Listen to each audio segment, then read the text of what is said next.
Halo para pendengar, dimanapun kalian berada. Balik lagi di channel Gary Christopher. Oke, pada video kali ini gue akan kembali membahas tentang light novel Konosuba volume 15. Dalam part kali ini, cerita akan lebih berfokus kepada Aqua dan juga karakter baru yaitu Serena. Gimana keseruannya pada kali ini? Kita mulai langsung aja pembahasannya. Pada part sebelumnya, kita tahu bahwa posisi Aqua sebagai Arch Priestess terbaik di kota Axel sedang terancam karena kedatangan Serena. Dan karena hal itu, Aqua ngamuk-ngamuk juga berkata ke semua orang di guild bahwa dirinya adalah Arch Priestess terbaik dan bahkan lebih baik daripada Serena. Tapi pada akhirnya sih, seluruh guild menjadi mengejek Aqua karena kekonyolannya itu. Seluruh guild juga menjadi rusuh karena hal tersebut. Lalu, Serena memanfaatkan situasi tersebut untuk membawa Kazuma pergi dari guild. Pada part kali ini, cerita akan dimulai di sebuah gang belakang kota Axel, dekat toko sihir Whis. Di situ, Serena mulai menceritakan sebuah cerita yang tak masuk akal bagi Kazuma. Bahkan, cerita itu lebih terkesan seperti cerita di manga yang pernah ia baca. Di sini, Serena pun menceritakan bahwa Raja Iblis adalah seorang gadis yang tak berdaya dan hanya dikendalikan oleh kekuatan kegelapan. Jadi ia berharap Kazuma bisa menunda terlebih dahulu tujuannya untuk mengalahkan Raja Iblis. Dan jika Kazuma benar-benar ingin mengalahkan Raja Iblis, maka Serena berharap ia bisa bergabung bersama party Kazuma. Serena pun mengatakan hal itu sambil memegang tangan Kazuma. Lalu Kazuma pun mulai berkata dalam hatinya bahwa sungguh perkembangan yang sangat dramatis. Ya benar, ini hal yang aku inginkan saat aku datang ke dunia ini. Dewi yang dimakan kodok, pemimpin pasukan Raja Iblis yang bertahan hidup dengan memakan remah roti dan air gula, di sini yang dimaksud Whis ya, dikejar-kejar oleh kubis dan bertahan hidup dengan bekerja paruh waktu sebagai kuli bangunan. Meskipun aku seorang petualang, orc bertelinga kucing dan elf memiliki telinga yang bisa dilepaskan, dan hal lainnya yang aneh.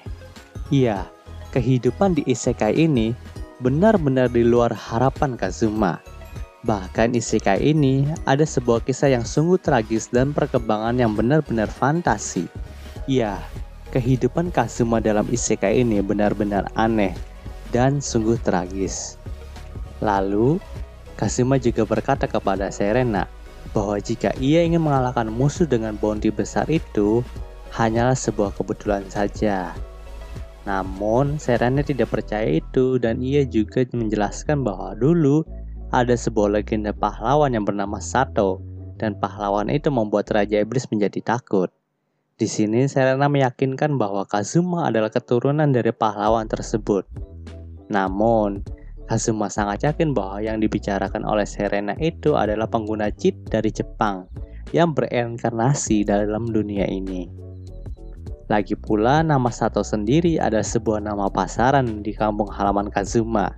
Jadi ia pun mentertawakan hal itu dalam hatinya. Namun, tiba-tiba saja ada sebuah suara yang memanggil Serena dengan sebutan Celestina, dan yang memanggilnya adalah Whis. Di sini, Whis juga berkata bahwa Kazuma selalu saja memiliki takdir pertemuan dengan Jenderal Raja Iblis ya. Dan Whis juga terus saja memanggil Serena dengan sebutan Celestina. Whis juga kelihatan sangat akrab dengan Serena. Bahkan Whis juga mengatakan bahwa mereka pernah tinggal bersama di kastil Raja Iblis. Di sini, Whis juga menyebut Serena dengan julukan Dark Priestess. Mendengar semua ungkapan itu, Serena pun hanya terus mencoba tersenyum, lalu mengatakan bahwa Whis telah salah orang. Tapi di sini, Whis tetap memanggil Serena dengan sebutan Celestina. Melihat situasi yang semakin kacau, Serena pun melakukan sihir heal kepada Whis, yang tentu saja menyebabkan Whis menjadi kesakitan. Karena undead, kalau di heal itu pasti kesakitan lah. Whis pun menjadi kesal karena hal itu. Lalu ia pun berkata bahwa ia tidak mau mengenal Serena lagi. dan pergi begitu saja. Di sini, Kazuma pun hanya bisa terdiam ketika melihat kenyataan itu. Lalu, ia pun mencoba menjebak Serena dengan memanggilnya dengan sebutan Celestina. Dan tak disangka, Serena pun mengakui panggilan itu. Tapi setelah beberapa detik, ia pun sadar dan panik. Lalu ia pun berkata bahwa itu bukan namanya. Dan dia bukan pemimpin pasukan Raja Iblis. Penderitaan Serena pun tidak berhenti di situ saja, karena tiba-tiba Vanir datang untuk menyapanya. Tapi karena tidak ingin Vanir membocorkan rahasianya, Serena pun terpaksa membeli barang sihir yang tidak berguna seharga 1,2 juta eris. Dan tentu saja hal itu membuat Vanir sangat senang. Lalu ia pun bergembira sambil melompat-lompat saat kembali ke tokonya. Sedangkan Serena hanya bisa pasrah karena hal itu. Di sini untuk pertama kalinya, Kazuma melihat seorang jenderal Raja Iblis yang terkena palak oleh mantan rekannya sesama jenderal Raja Iblis lainnya. Yaps, itulah identitas asli dari Serena, yaitu seorang pemimpin pasukan Raja Iblis dan lebih dikenal dengan julukan Dark Priestess. Saat itu, Serena sedang duduk termenung karena rencananya untuk mengelabui Kazuma telah digagalkan oleh kedua mantan rekannya sendiri. Bahkan ia pun terkena palak lalu kehilangan uang sebesar 1,2 juta eris. Di sini, ia pun terlihat sedikit depresi. Lalu, ia membuka kedua jarinya dan mengarahkannya kepada Kazuma. Melihat hal itu, tentu saja membuat Kazuma sedikit bingung, karena memang ia tidak mengerti apa yang dimaksud oleh Serena. Kemudian, Serena pun mulai berbicara bahwa ia sedang meminta rokok kepada Kazuma. Karena Kazuma telah dikenal memiliki reputasi yang buruk, maka Serena pikir Kazuma memiliki sebuah rokok. Menanggapi hal itu, Kazuma pun berkata bahwa ia tidak memiliki rokok. Dan memang apakah benar-benar ada sebuah rokok dalam dunia ini? Lalu, Serena pun menundukkan kepalanya. Dan semua sikap sopan yang selama ini ia lakukan pun menghilang. Ia juga mengakui bahwa dirinya adalah Celestina, salah satu pemimpin pasukan Raja Iblis, yang terbiasa untuk menyusup lalu melakukan perbuatan licik kepada siapa saja yang menentang Raja Iblis. Ia juga mengatakan bahwa dirinya adalah seorang Dark Priestess yang memuja Dewi Kejahatan, yaitu Regina, yang merupakan Dewi pengendalian boneka dan pembalasan.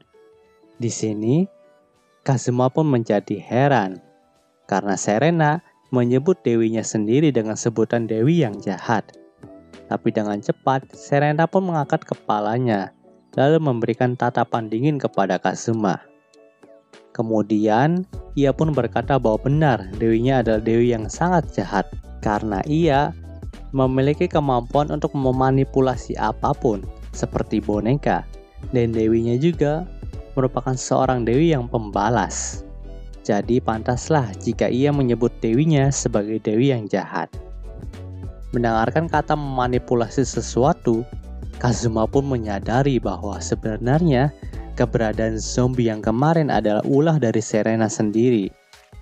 Mendengarkan ucapan itu, Serena pun berkata, "Oh iya, itu semua adalah perbuatanku. Mereka semua bukanlah zombie. Mereka hanyalah mayat yang dikirakan oleh kekuatan dari Dewi Jahat. Itu sangat susah untuk membuat mereka semua. Aku perlu menggali semua mayat itu satu persatu di tengah malam dan membuat mereka berada dalam kendaliku. Saat para pendeta di kota menyadari bahwa mereka tidak berguna, aku akan muncul dengan mudah yang mengatasi mereka semua. Itu adalah teknik yang bagus untuk mendapatkan rasa kepercayaan dari semua petualang di kota dengan sekali langkah saja." Mendengarkan jawaban itu, Kazuma pun mulai merasakan bahwa wanita ini benar-benar licik. Kemudian, Kazuma pun bertanya kembali tentang kebenaran cerita dari Serena mengenai Raja Iblis, yang sebenarnya adalah seorang gadis yang terkena kutukan itu. Di sini, Serena pun menanggapinya dengan berkata bahwa Hah? Apa kau benar-benar mempercaya itu? Aku memberitahukan cerita itu kepada setiap orang petualang yang berkemampuan, yang mereka mempunyai kemampuan untuk mengancam Raja Iblis. Kutukan yang menimpa gadis itu pada akhirnya akan menghilang dan Raja Iblis akan menghilang. Jadi kedamaian akan kembali ke dunia. Meskipun mereka tidak perlu membahayakan nyawa mereka untuk bertarung dengan Raja Iblis. Sebagian besar dari mereka menyerah setelah mendengarkan kisah seperti itu. Lagi pula, semua orang menghargai diri mereka sendiri. Jika kau memberikan alasan untuk tidak perlu membahayakan nyawa mereka sendiri secara sia-sia, mereka akan dengan senang menerimanya. Setelah mendengarkan jawaban itu, Kazuma pun sedikit heran kenapa Serena mau memberitakan semua kebenaran itu kepada Kazuma. Padahal Kazuma adalah musuh utamanya. Kemudian Serena pun kembali berkata bahwa aku hanya berpikir, daripada menempuh kebohongan lagi dan membuat kita berdua menjadi saling berwaspada, lebih baik untuk aku memberitahumu yang sebenarnya dan membuat kesepakatan tentang itu. Aku telah mengamati tingkah laku dan aksimu beberapa hari ini. Tapi aku benar-benar tidak mengerti kenapa Raja Iblis menganggapmu sebagai ancaman. Aku hanya mengatakan dengan jelas, kau adalah Nit yang membenci untuk bekerja keras. Setelah itu, Serena pun mengatakan bahwa Raja Iblis meminta Kazuma untuk bergabung bersama pasukan Raja Iblis. Karena memang belakangan ini, Raja Iblis sangat khawatir bahwa dirinya akan dikalahkan oleh umat manusia. Apalagi, hampir dari seluruh jenderal pasukan Raja Iblis sudah dikalahkan oleh Kazuma dan partinya. Selain itu, tiap tahunnya, kastil Raja Iblis juga selalu diserang oleh para klan Iblis Merah karena hal yang tidak jelas. Dan hal itu membuat Raja Iblis menjadi sakit kepala. Jadi, ia pun mencoba mengajak Kazuma untuk bergabung bersama dirinya. Dan pada saat ini, para orang yang memiliki nama aneh dan kekuatan aneh pun telah berkurang. Di sini yang dimaksud oleh Serena adalah para pengguna cheat yang bereinkarnasi dari Jepang. Mendengar pernyataan itu, Kazuma pun merasa wajar, karena memang Aqua lah yang selalu membawa orang-orang untuk bereinkarnasi. Tapi semenjak Aqua telah dibawa oleh Kazuma, dan posisinya telah digantikan oleh malaikat yang cukup lebih baik untuk menjalankan tugasnya, maka wajar saja bila belum ada orang Jepang yang bereinkarnasi lagi ke dunia ini. Dan bisa dibilang Kazuma adalah manusia terakhir yang bereinkarnasi dalam dunia ini.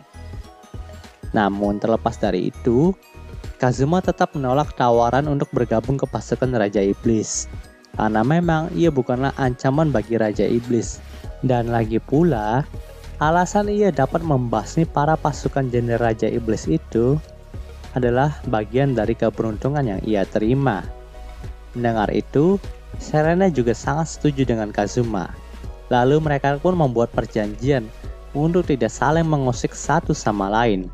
Sebelum mereka berpisah, Serena meminta Kazuma untuk meminjamkan sejumlah uang karena ia telah diperas oleh Vanir.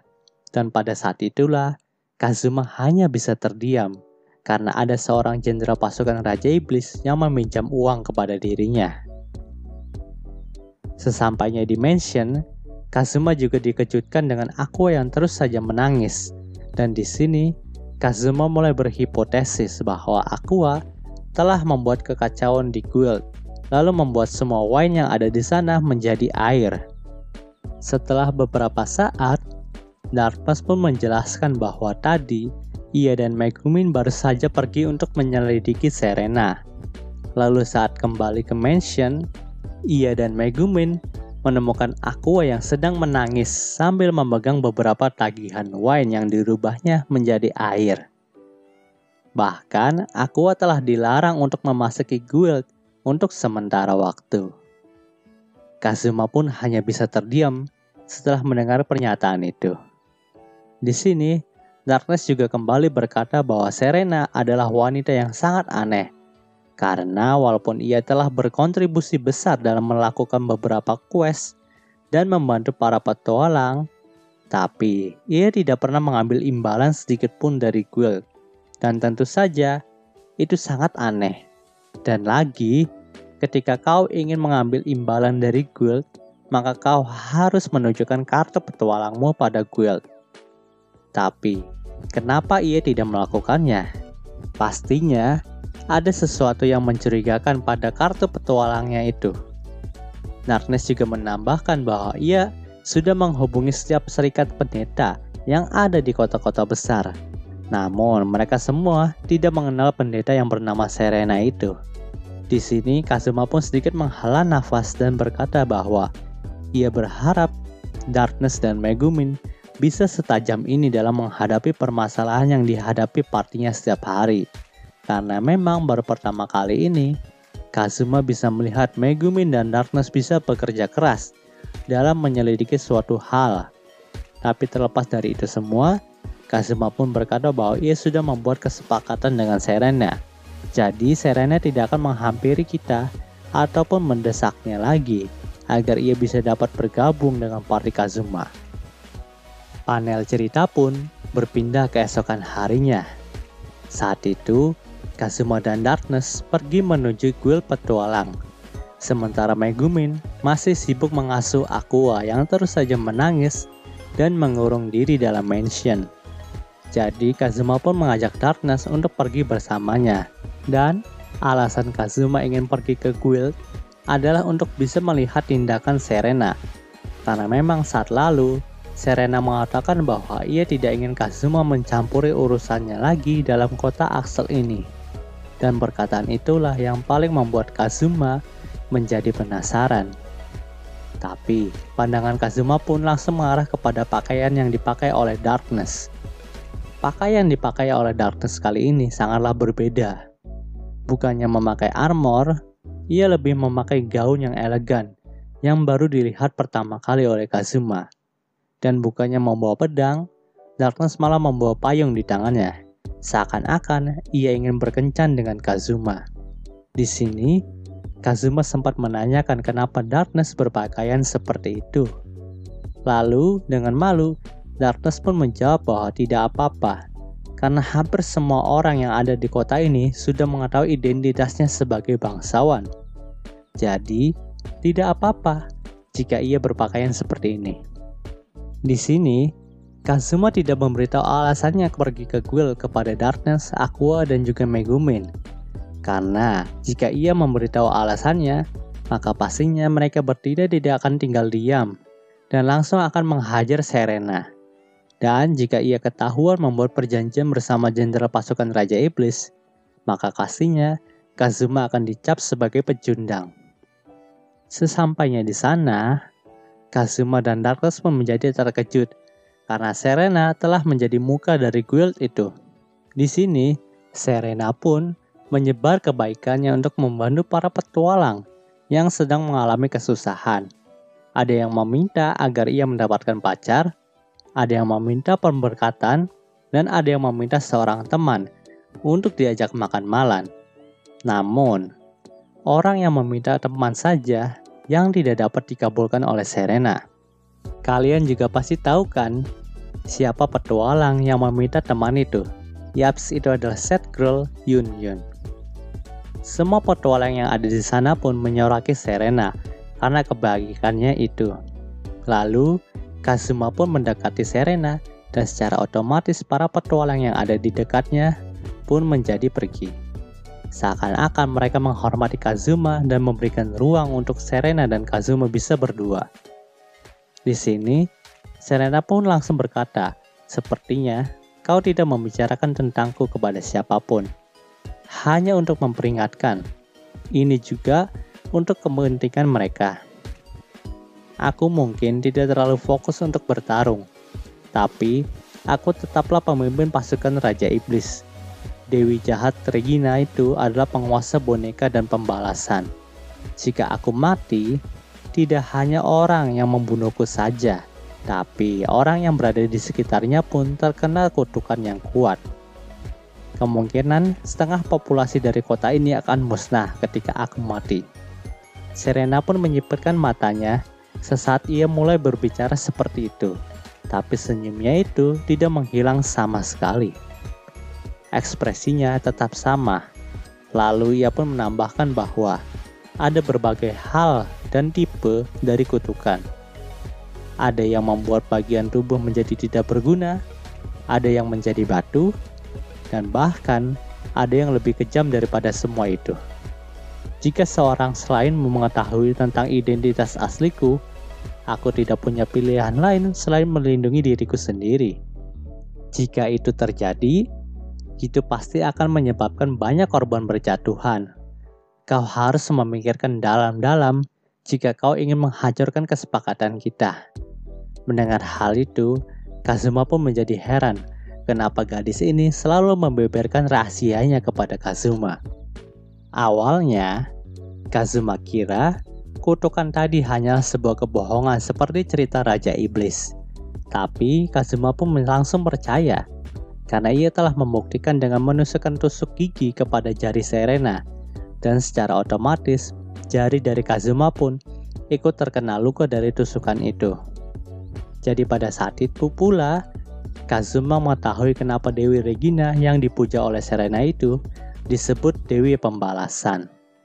Tapi Kazuma pun berkata bahwa ia ingin Serena tidak mengganggu kota ini lagi, karena kota ini sudah seperti tempat suci bagi Kazuma.